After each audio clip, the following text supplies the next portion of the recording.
Cette année, c'est ma 9e saison en tant que photographe de mariage. Et je dois dire que ça a été pour moi une des saisons les plus difficiles d'un point de vue personnel, une des saisons où je me suis le plus remis en question sur ce que je fais, sur ce que je propose et sur ce que j'ai envie de proposer.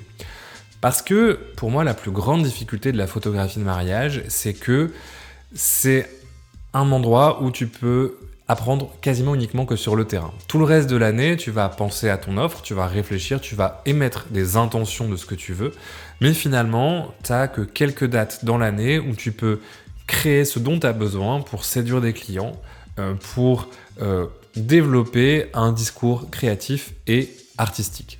C'est quelque chose que j'ai mis du temps à comprendre, mais qui m'a frappé ces dernières années dans ma pratique, c'est que quand tu es sur un mariage, tu fais non seulement les photos pour ton client aujourd'hui qui te paye, mais tu dois avoir en tête ton client de demain, d'après-demain, celui que tu veux attirer, celui que tu veux séduire. Et des fois, c'est compliqué parce que le client que tu as aujourd'hui, c'est pas forcément toujours celui vers lequel tu veux aller. Avant de rentrer dans le vif du sujet, il faut que je te parle des mariages que j'ai vécus cette année. Et ça a été une année un petit peu différente de l'année dernière. Au sens où l'année dernière, j'avais beaucoup bougé, j'avais été pas mal dans le sud, j'avais photographié pas mal de mariages dans des châteaux ou dans des domaines, ce qui nécessite une approche esthétique un petit peu différente. Cette année, j'ai voulu me recentrer dans ma région et hasard, peu importe, c'est pas forcément quelque chose que j'ai cherché, mais j'ai eu plus de mariages que je dirais un petit peu non conventionnels, au sens où c'était pas forcément des mariages dans des domaines ou avec des locations. J'ai eu un mariage dont le vin d'honneur était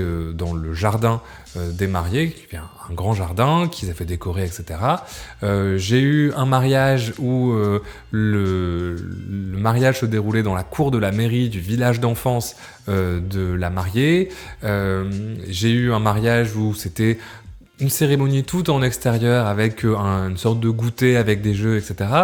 Bref, une diversité de mariages différentes et j'ai eu finalement un mariage quand même un petit peu plus conventionnel avec un petit domaine champêtre, etc.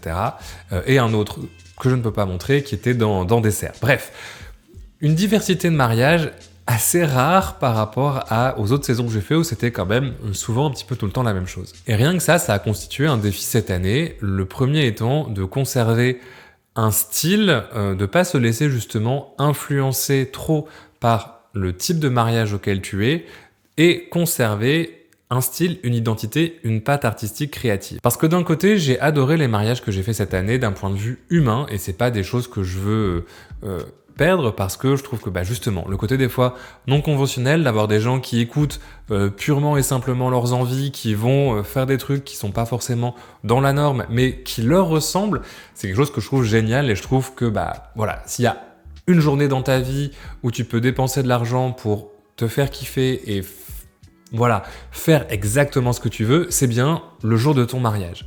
Et d'un autre côté, parfois, c'est des mariages qui sont aussi des fois difficiles à esthétiquement coordonner avec un style plus classique parce que justement, ils sont un petit peu non conventionnels et il faut quand même que toi, tu gardes une identité, que tu te laisses pas polluer par l'ambiance du mariage. Tous ces mariages, pour le coup, ils avaient un côté beaucoup plus personnel. Et ça m'a fait réfléchir aussi sur la photo de mariage dans son ensemble, puisque quand on commence la photo de mariage, on a tendance à se dire, je vais faire de belles photos, et puis ça va marcher, les gens vont me suivre. Et en fait, pas forcément.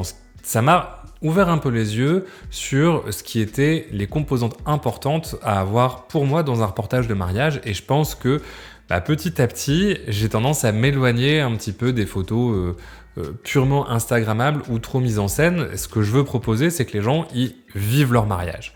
Et moi, je suis là et je capture un petit peu tout ce qui s'y passe en apportant une touche, un regard, un récit qui a une forme esthétique, une forme différente, mon regard personnel sur leur mariage. Et c'est quelque chose qui est hyper difficile à faire parce que il faut réussir à créer ce discours créatif, créer ce discours artistique. Et je dis pas que j'y suis arrivé, mais ça a été pour moi un vrai challenge étant donné la diversité des événements que j'ai photographiés. Le second point que j'ai beaucoup travaillé cette année, c'est aussi la relation avec les clients et l'accompagnement global, puisque je pense que ça fait vraiment toute la différence. Moi, de mon côté, j'accompagne pas énormément de couples, je choisis d'accompagner une douzaine de couples au maximum par an, justement pour pouvoir me consacrer à un accompagnement assez fort avec notamment une séance engagement avant le mariage, avec des échanges avec eux. Voilà, c'est vraiment pour moi le plus important, l'aspect humain, il est vraiment au cœur de ce que je fais. Puisqu'au-delà du style créatif, la photo de mariage, c'est pas uniquement de la photo, c'est beaucoup de relations aussi à l'autre. Moi, je propose dans tous mes forfaits de mariage une séance engagement, et la première chose que tous les gens me disent quand ils arrivent à leur séance engagement, c'est on s'est pas posé, on est stressé, etc., etc. Et moi, avoir cet échange avec eux, ça permet de décanter tout ça et de les mettre à l'aise. Et je trouve que cette année, j'ai réussi à améliorer cette partie-là qui, je trouve, était peut-être encore un de mes points faibles dans la photo de mariage, dans la gestion notamment des couples dans leur stress à la photo. Je me suis énormément remis en question par rapport à la manière dont j'abordais la séance en termes de pause, en termes de moment, en termes de mouvement, en termes de direction. Et je pense que j'ai encore pas mal de progrès à faire, mais sur beaucoup des séances de cette année, j'ai été bien plus satisfait des photos que j'ai fait en séance de couple, où parfois c'est difficile parce qu'on est seul avec le couple, et c'est pas comme un mariage où il y a toute l'ambiance, il y a tout le décorum, les gens sont dans l'ambiance du mariage. Quand tu fais une séance de couple, t'es seul avec le couple, et en fait c'est un peu à toi de mettre l'ambiance, entre guillemets, de mettre à l'aise les gens, de créer un cadre propice pour que eux puissent être eux-mêmes, puissent s'exprimer.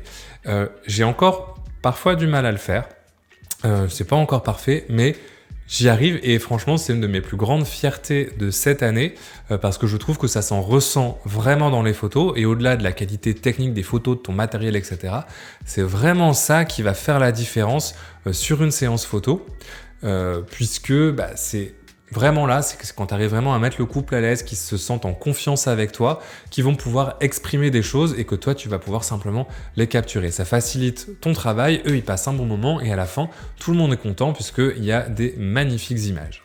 Mais tout ça, ça a aussi été possible par une remise en question importante de ma manière de travailler. C'est-à-dire que jusqu'à l'année dernière, je proposais des mariages et même mes séances engagement quasiment intégralement en argentique. Alors c'est toujours quelque chose que je fais, mais du fait de beaucoup de facteurs, notamment du coût de l'argentique, j'ai dû énormément augmenter le tarif de cette prestation toute argentique. L'argentique, ça fait toujours partie de mes forfaits, mais je me suis maintenant orienté vers une pratique plus hybride, avant en tout cas de réussir à séduire des couples qui seraient prêts à mettre le budget pour avoir une part d'argentique plus importante. Quand je dis hybride, c'est quand même, il y a quand même pas mal d'argentique dans ce que je fais, c'est-à-dire qu'il y a une dizaine de rouleaux sur une journée de mariage de 8 heures, donc c'est quand même assez conséquent, sachant, ça fait à peu près 250 photos argentiques sur l'ensemble qui sont livrées. Donc, ça reste une part importante de ce que je fais, j'en reparlerai un petit peu plus tard dans la vidéo. Mais le fait de passer sur une utilisation plus hybride, ça m'a aussi libéré des choses, parce que du fait de l'argentique, quand je faisais notamment les séances engagement, j'étais assez limité sur ce que je pouvais faire parce que je pouvais pas me permettre de cramer 15 rouleaux de photos. Et ça joue aussi dans la manière dont on va interagir avec le couple, parce qu'il y a cette limite et on n'a pas forcément le temps de se détendre. Alors ça veut pas dire qu'avant les gens passaient un mauvais moment ou que les photos étaient pas bien, mais c'est vrai que le fait de m'autoriser aussi plus de numérique et de l'assumer, ça m'a permis de tester beaucoup plus de choses, et notamment sur les séances engagement, de construire quelque chose de beaucoup plus simple et de moins avoir peur de tester des choses nouvelles et de me mettre en danger créativement. Malgré tout, quand je récupère des photos argentiques de mariage, je trouve toujours ça incroyablement magnifique, 10 fois plus beau que ce que j'arrive à faire en numérique, mais je le vois comme une esthétique différente, comme quelque chose de complémentaire et pas forcément quelque chose d'opposé. Mon idée maintenant dans les reportages hybrides, c'est de pouvoir créer un mini reportage en argentique qui soit un petit peu qui justement assume ce côté argentique, qui soit peut-être un peu plus dans le côté brut des images, qui soit où on assume le grain, où on assume peut-être un côté un peu moins parfait techniquement, où on joue aussi avec le moyen format. Cette année, c'est aussi la première année où j'ai emmené mon Pentax 6.7 en mariage, et où on joue justement avec des formats et des choses qui sont spécifiques à l'argentique, et on garde le numérique pour tout le reste, pour le confort. Alors, il y a un côté où c'est un peu le meilleur des deux mondes, mais c'est aussi le pire des deux mondes, au sens où J'assume malgré tout les coûts de l'argentique. Pardon. Et j'ai aussi le tri du numérique. Et ça a été, je pense peut-être mon plus gros défaut cette année, c'est le nombre de photos que j'ai pris en numérique. Il y a certains mariages où en plus j'ai travaillé avec une seconde shooter qui elle aussi a fait des photos.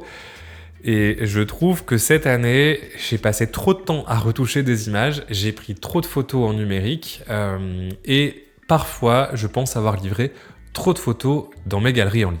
En parlant de galeries en ligne, je te présente très rapidement le partenaire de cette vidéo qui est PicTime, justement mon prestataire de galeries en ligne.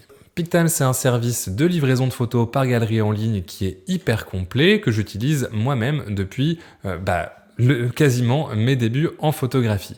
Il te permet de livrer tes photos à des clients de manière hyper qualitative. Il propose une boutique qui te permet de vendre tirages et albums pour augmenter ton chiffre d'affaires, ainsi que énormément d'outils de confort comme la recherche par IA dans les galeries permet d'identifier très rapidement les invités d'un mariage ou d'un événement, l'intégration à Lightroom pour le tri et la sélection des photos, des automations marketing, bref, c'est l'outil tout en un pour la gestion de ton expérience client dans la livraison des photos. Si tu veux tester par toi-même, tu as un mois offert sur tout abonnement avec le lien qui se trouve dans la description. Et si tu passes par ce lien pour t'abonner, je reçois une petite commission de la part de PicTime. En conclusion, cette année, ça a vraiment été l'une de mes plus difficiles. Il y a vraiment des moments où j'étais presque à deux doigts d'arrêter ou de penser à arrêter tellement j'avais l'impression d'être face à une montagne. Cette année, j'ai l'impression d'avoir redémarré presque mon entreprise à zéro. J'ai quand même quelques fiertés. J'ai été publié sur pas mal de blogs de mariage. Ça, c'était un de mes objectifs de l'année dernière que j'ai réussi. J'ai fait des shootings d'inspiration et j'en ai qui arrivent d'autres. Et ça, c'était aussi un autre de mes objectifs et j'ai réussi à le faire. Donc, j'ai quand même des réussites dont je suis content, dont je suis fier. Mais c'est vrai que ça a été une année un petit peu de bascule. Et même dans les mariages que j'ai faits, j'ai l'impression qu'il y a eu tellement de diversité, tellement de choses différentes que moi-même, j'en sors un petit peu sonné et j'ai du mal encore à faire totalement le bilan de tout ce qui m'est arrivé, de tout ce que j'ai vécu cette année. Malgré tout, j'essaie de voir le positif, de voir tout ce que j'ai appris. Je me suis mis en danger créativement, je me suis mis en danger sur plein d'aspects. Par exemple, ça faisait des années que je voulais proposer du Super 8 en mariage et j'ai enfin réussi à convaincre des couples de prendre cette option et j'étais vraiment hyper ravi du résultat, même si c'est pas parfait et il y a plein de choses que je vais ajuster pour les couples qui le prendront l'année prochaine, mais ça fait vraiment un petit film brut. Enfin, il y a vraiment un truc super chouette dans cet ajout et voilà, je veux plonger là-dedans, je veux plonger dans ce truc authentique, humain, ce truc vrai mais avec un récit artistique derrière. Voilà, c'est vraiment le truc que je veux pouvoir développer. J'ai l'impression que j'ai encore du mal à l'assumer à 100%. J'ai encore beaucoup d'incertitudes sur moi-même et sur mon travail. Mais ça va venir, doucement, mais sûrement. On s'accroche. L'année prochaine s'annonce déjà assez folle. Honnêtement, on termine cette saison-là et les mariages que j'ai pour l'année prochaine, j'ai hâte d'être à chacun d'entre eux. Ce qui, pour moi, est déjà une énorme réussite personnelle et professionnelle. Merci d'avoir regardé cette vidéo, j'en profite pour remercier tous les mariés de cette saison, s'il y en a qui passent par là, de remercier par avance tous les mariés de la saison prochaine qui me font déjà confiance. Et puis, moi je te dis à la prochaine et d'ici là, bonne photo!